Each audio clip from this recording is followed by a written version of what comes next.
معاناه الناس دي الحقيقيه مش ان هو مش عارف يمشي او ان هو مش عارف يطلع السلم او ينزل، لا هو بيكون كل امنيته ان هو لما يجي يصلي يسجد على الايه، على الارض. غالبيه الحالات دي بتبقى عندها مشكله تحديدا في حته الايه، السجود، وقليل بيبقى عنده مشكله في الركوع. اللي بيجي يسجد بيبقى عنده مشكله غالبا انه يا اما بيقعد كده في السجود وما بيقدرش ينزل اكتر من كده، او انه لما يجي يسجد بيبقى ينزل اخره ايه كده، ما بيقدرش ينزل لحد الايه الارض. طيب هقول بقى على تمرينين او ثلاثه هنعملهم في البيت سهلين جدا بفضل الله. بفضل الله بعد اسبوع تقريبا هتلاقي بالمداومه عليهم يوميا مثلا مرتين او ثلاثه، ومش محتاج عدات كتير. يعني هنعمل كل يوم مرتين او ثلاثه، وكل مره هنعمل مثلا 10 عدات في كل تمرين من الايه، الثلاث تمارين اللي احنا هنقول ايه عليهم. باذن الله بعد اسبوع هتقدر تسجد كويس. لكن ان شاء الله ان شاء الله اول ما تسجد انا يعني اللي ربنا يكرمه وانت بتسجد اول سجده تدعي لي. واللي يدعي مش عايز يدعي بفلوس او بشغل او بالكلام دوت، اللي يدعي بالبركه، بركه الايه، الحياه. اغلب المشاكل دي هيكون سببها ايه؟ هيكون سببها اما شد شديد جدا في العضله بتاعه الحوض هنا، واما قصر في العضله الاماميه تكون قصيره فمش قادر يتني الايه، الرجل، واما ان في بيكون تيبس في الركبه ايه نفسها. هنحل الموضوع ده ازاي؟ هنعمل تمارين بسيطه ايه جدا.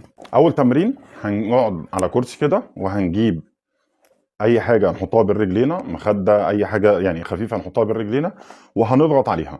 واحنا ضاغطين عليها هنبتدي نحرك الرجل لفوق وننزلها. هبتدي احرك وانزلها وانا ضاغط. انا هنا بعمل ايه؟ بعمل تقويه لعضلات الرجل، وفي نفس الوقت بعمل ليها ايه، اطالات. هرفع وهنزل مثلا 10 ايه، عدات.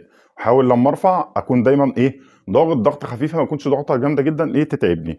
خلصت الرجل دي هعمل برضو على الرجل الثانيه 10 ايه، عدات. هرفع وهنزل، هرفع وهنزل. ده كده التمرين الايه، الاولاني.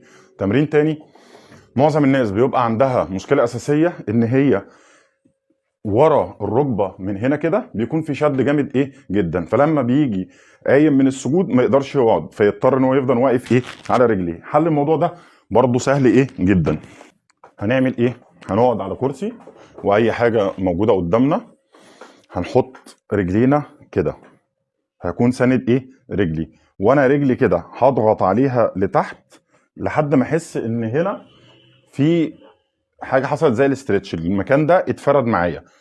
هدوس واطلع تاني، ادوس لتحت واطلع تاني. لو قدرت ان انا وانا بدوس اخلي مشط رجلي كده لقدام ده يكون كويس جدا. ده هيعمل معايا ايه؟